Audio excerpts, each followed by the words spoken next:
La gracia y la verdad es el título que hemos puesto hoy al mensaje.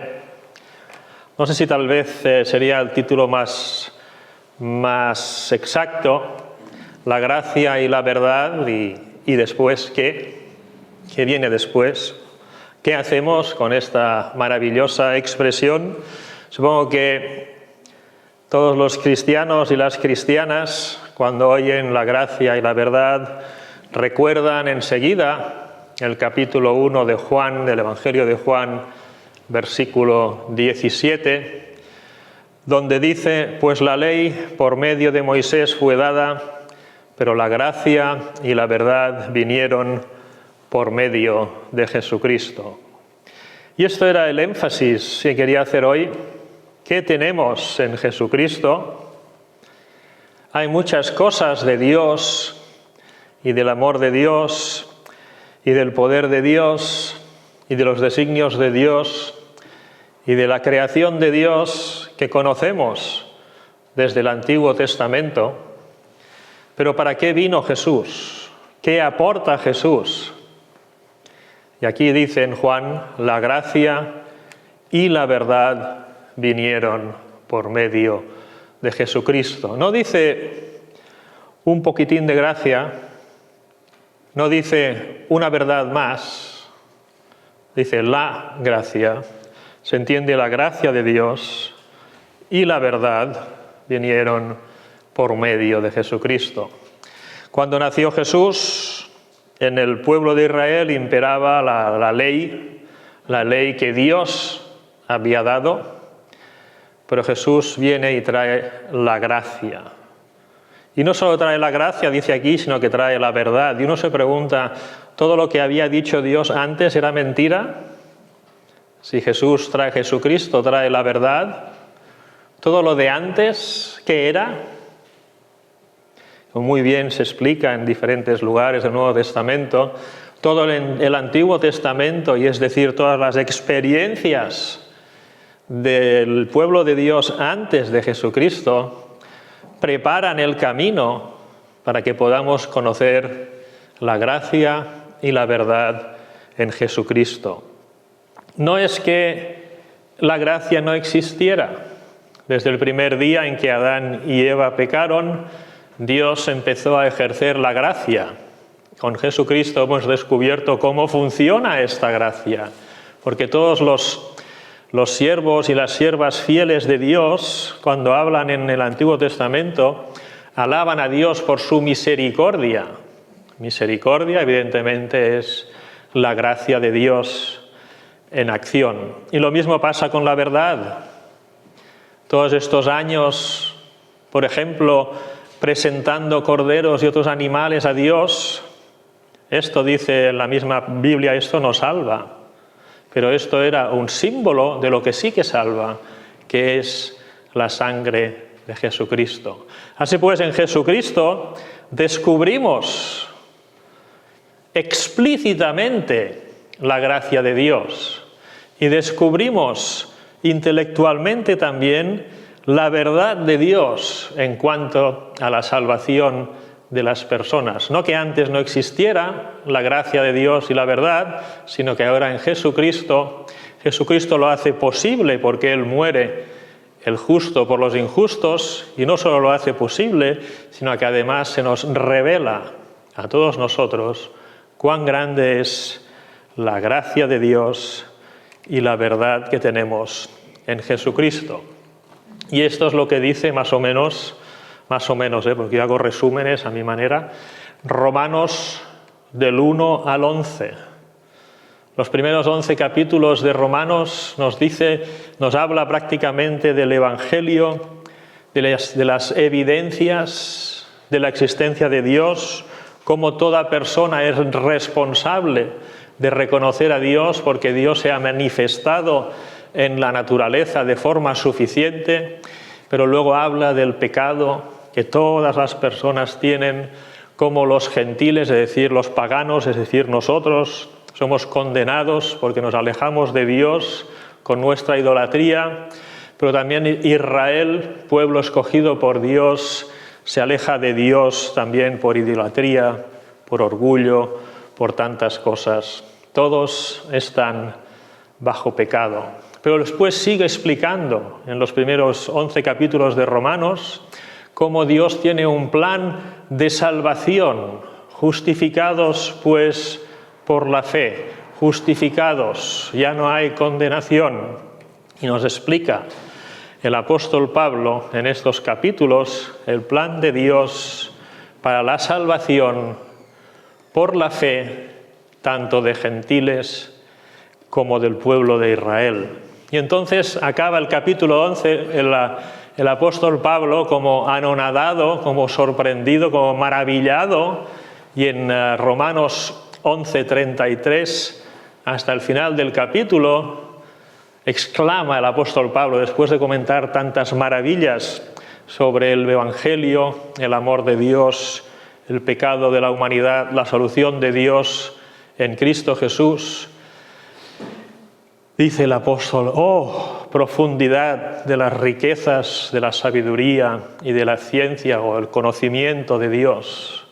¡Cuán insondables son sus juicios e inescrutables sus caminos! Porque ¿quién entendió la mente del Señor? ¿O quién fue su consejero? ¿Quién le dio a él primero para que le fuese recompensado? Porque de él, y por él, y para él son todas las cosas. Y la conclusión es: a él sea la gloria por los siglos. Amén. Y muchas veces nos quedamos aquí. Es maravilloso, el plan de Dios de salvación, ideado desde antes de que empezáramos a pecar. Dios ya tenía este plan realizado y tiene un plan con el pueblo de Israel y lo desarrolla históricamente. Y luego tiene un plan para introducir a los cristianos en este mismo plan de salvación y hacer de todos un mismo pueblo de personas redimidas por la sangre de Jesús. Y el apóstol Pablo dice: esto es absolutamente maravilloso. ¿Quién se lo ha explicado a Dios? ¿Quién entiende la inteligencia de Dios? ¿Quién le ha dado algo a Dios y por lo tanto Dios es deudor de él? Absolutamente nadie. Y acaba diciendo: alabamos a Dios, a él sea toda la gloria. Amén. Y muchas veces nos quedamos aquí, repito, pero esto es hasta el capítulo 11. Romanos tiene más de 11 capítulos y en el 12 dice: así que, es decir, por lo tanto, es decir, teniendo en cuenta todo lo que hemos dicho desde el capítulo 1 hasta el capítulo 11, ahora capítulo 12 tenemos deberes que hacer. Es maravilloso entender los planes de amor y de salvación de Jesús para con nosotros. Es maravilloso alabar a Dios por esto, pero este no es el objetivo final. Esto es el principio de nuestra vida de personas cristianas. Todo cristiano, toda cristiana hoy es interpelada por el apóstol Pablo, como lo hizo hace ya un montón de años, como casi 2000, a los que vivían en Roma. Así que, hermanos, hermanas, lo que seáis, cualquier persona que conoce a Jesús, os ruego. Me gusta cuántas veces el apóstol Pablo ruega. A veces damos una impresión del apóstol Pablo como de una persona dura, intransigente, pero en las cosas más importantes de la vida no dice: tenéis que hacer esto, si no iréis al infierno. Dice: hermanos, os ruego. Por todo lo que hemos explicado hasta aquí, hermanos, os pido. ¿Por qué? Por las misericordias de Dios. Es conmovedor. En todo lo que conocemos de Dios, podía haber dicho: así que, hermanos, os ruego por el poder de Dios sobre la naturaleza. Podía haber dicho: por el por el Dios de los ejércitos, por la santidad de Dios os ruego que... Pero no, por la gracia, por la misericordia, y además en plural, es cada cosa gratuita que Dios nos da y nos hace en nuestro corazón por pura gracia. Así que, hermanos, teniendo en cuenta las maravillas del plan de salvación de Dios para todas las personas, pero también para cada uno de nosotros, os ruego, por las misericordias de Dios. Esto tiene que tener un resultado en nuestra vida. Podemos estar alabando a Dios, y esto es maravilloso, pero tenemos que alabar a Dios como resultado de todas sus misericordias. Por esto es tan negativo cuando se introducen ideas de que tienes que esforzarte mucho para ser fiel, ideas de que tienes que esforzarte para no perder tu salvación, ideas de que tienes que ser más santo que Dios para poder ir a la iglesia, y todas estas historias. Todo esto no entra en los planes de Dios. Hermanos, os ruego por las misericordias de Dios, por la gracia de Dios. Nuestra vida como cristianos y como cristianas hoy está caracterizada, o tiene que estar caracterizada, por las misericordias de Dios. Todo lo que nosotros vamos a construir, a establecer, todo lo que va a constituir nuestro carácter y nuestras obras como personas en esta tierra, ya no es lo que decido yo según mi placer, sino que es lo que decido yo por las misericordias de Dios. Podemos encontrar ejemplos de crueldad cristiana en toda la historia, tanto en unos como en otros, en católicos, en protestantes, en grandes comunidades de creyentes y en pequeñísimas comunidades de creyentes. Todos podemos encontrar ejemplos de crueldad cristiana. Esto no es cristiano, porque el apóstol Pablo dice, por las misericordias de Dios. Todo lo que hagamos a otra persona en nombre de Cristo, si no cuadra con las misericordias de Dios, es falso. No nos engañemos. Por las misericordias de Dios, que presentéis vuestros cuerpos en sacrificio vivo, santo, agradable a Dios, que es vuestro culto racional. Curioso, ¿verdad? Presentéis vuestros cuerpos. ¿Qué son nuestros cuerpos? Bueno, ya se sabe lo que son nuestros cuerpos. Es prácticamente todo lo que tenemos, ¿no? Lo demás va y viene, pero lo que tenemos que Dios nos ha dado es nuestro cuerpo. Nuestras manos pueden hacer cosas. Nuestro cerebro puede pensar cosas. Nuestros sentimientos pueden amar, odiar, pueden hacer muchas cosas, ¿verdad? Todo esto que forma parte de nuestro cuerpo se presenta, y parece ser que la expresión es presentar definitivamente, no es lo doy hoy y voy mañana y lo vuelvo a dar, no, lo presento como un don definitivo en sacrificio vivo, santo, agradable a Dios. ¿Qué menos, mejor dicho, se puede pedir de nosotros? Hemos experimentado la salvación de Dios en Jesús. Hemos visto su maravilloso plan de salvación para la humanidad desde antes de la fundación del mundo. ¿Qué más? Que seamos un poco como Él, en misericordia, y que organicemos toda nuestra vida centrados en la misericordia de Dios.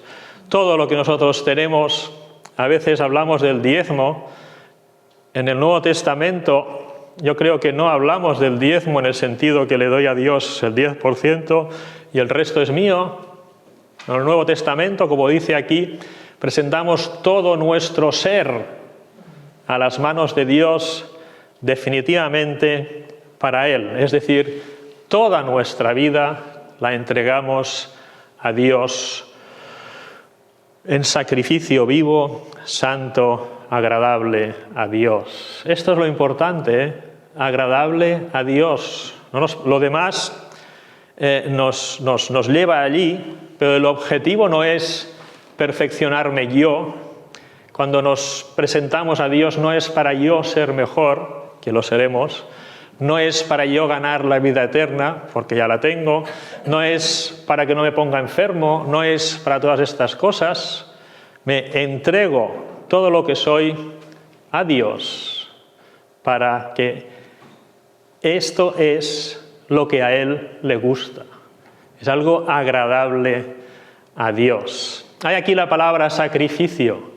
Muchas personas ven sacrificio y dicen, ves, tenemos que esforzarnos, tenemos que sufrir, si nos sacrificamos, entonces se produce en nosotros una santidad especial que inunda nuestro corazón y servimos mejor a Dios. No nos engañemos, sacrificio aquí significa ofrenda. No es que tengo que sufrir para acercarme a Dios. No es que tengo que hacerme daño para ser más santo o más adecuado o para odiar más al mundo. No. Presentéis vuestros cuerpos en sacrificio, en ofrenda, en algo que damos, no en algo que se mata, ¿no? Porque tenemos claro que este sacrificio no es para redimir nuestros pecados, ¿verdad? Jesús se sacrificó una sola vez por todos los pecados. Nosotros no podemos hacer ningún sacrificio por nuestros pecados. Este sacrificio es una ofrenda, es algo que damos agradable a Dios, vivo, no una rutina, no una serie de normas religiosas, sino algo vivo, algo que hierve en nuestros corazones. Santo, santo, agradable a Dios. Santo es apartado para Dios, no mezclado con todas las inmundicias que nos rodean, porque dice, este es vuestro culto racional. Lo más importante, pues, después de entender y disfrutar la salvación en Jesucristo, es ser personas que adoramos a nuestro Dios siempre, cada día, y no solo de boca, sino con todo nuestro cuerpo. El versículo 2 nos da la segunda pauta también. No os conforméis a este siglo. No seáis conformistas, sino inconformistas. ¿Cómo se entiende esto? Conforméis es tener la misma forma de ese siglo, y siglo son 100 años, pues no, siglo aquí significa el mundo en general, la forma de pensar, la forma de actuar, la forma de amar, la forma de maltratar, todas estas formas de vivir que nos rodean, que son normales, ¿no? Uno estafa a Hacienda y se justifica diciendo todos lo hacen, ¿no? En el trabajo, cuando hay 2 o 3 que se escaquean, pues los otros también se escaquean del trabajo porque todos lo hacen. Son formas de actuar, costumbres, maneras de pensar y de sentir. El apóstol Pablo dice, vosotros los cristianos y las cristianas sois diferentes. Tenéis que ver cómo es este mundo que te rodea y tomar decisiones. No podemos vivir como cristianos por inercia siguiendo lo que hace todo el mundo. ¿Dónde va Vicente? ¿Dónde va la gente? ¿No? Pues los cristianos necesitamos, a la luz de las misericordias de Dios, lo repito, no de otras cosas maravillosas de Dios, sino de las misericordias de Dios, vamos a ser transformados. Transformados significa aquí, nos van a dar otra forma. Dice, no tengáis la forma de las cosas del mundo, Y aquí el mundo no es fumar, ir al cine y matar a personas. El mundo es toda la manera de pensar y de actuar sin Dios. Dice, no sigáis siendo así, sino que activamente, depende también de vosotros, necesitáis una transformación, una forma de pensar, de amar y por lo tanto de actuar diferente relacionada con las misericordias de Dios, sino transformaos por medio de la renovación de vuestro entendimiento. Es necesario pensar. Esto hoy en día no se lleva y lo malo del caso es que no se ha llevado nunca, no es que hoy sea peor que antes. Normalmente no queremos pensar, queremos que nos digan qué hacer y queremos imitar a los demás y ser felices así, pero Dios dice, piensa, renueva tu entendimiento, porque esto tiene premio. Renovación de vuestro entendimiento para que comprobéis cuál sea la buena voluntad de Dios, agradable y perfecta.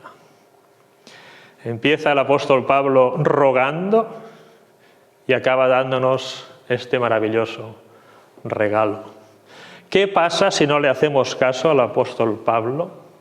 ¿Qué pasa si nos da igual la misericordia de Dios? Bueno, yo ya soy salvo, tengo mi salvación, soy feliz con mis cosas, pues no necesito estar todo el día alabando a Dios y voy haciendo mi vida y soy como mis vecinos y como mis amigos y mis amigas y voy tirando. ¿Qué pasa? ¿Ha dicho el apóstol Pablo que pasará algo?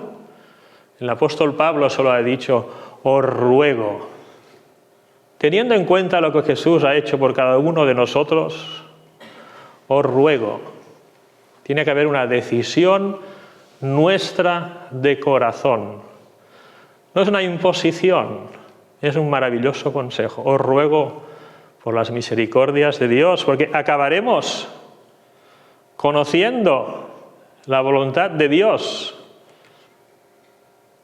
Ha empezado diciendo, ¿quién entiende a Dios? Sus caminos son insondables. Ahora en Jesús somos transformados y podemos empezar a hacer lo que haremos en la eternidad, conocer y entender mucho mejor a nuestro Dios. Entendemos la voluntad de Dios, que es buena, es agradable. Y puedes pensar, pues entonces será una cosa muy descafeinada para que seamos felices y tontos y ya está, pero no. Es la voluntad de Dios que es buena, agradable y absolutamente perfecta, completa. Os ruego, dice el apóstol Pablo, vale la pena poner las misericordias de Dios en nuestros anteojos y contemplar todas las cosas a través del filtro de las misericordias de Dios.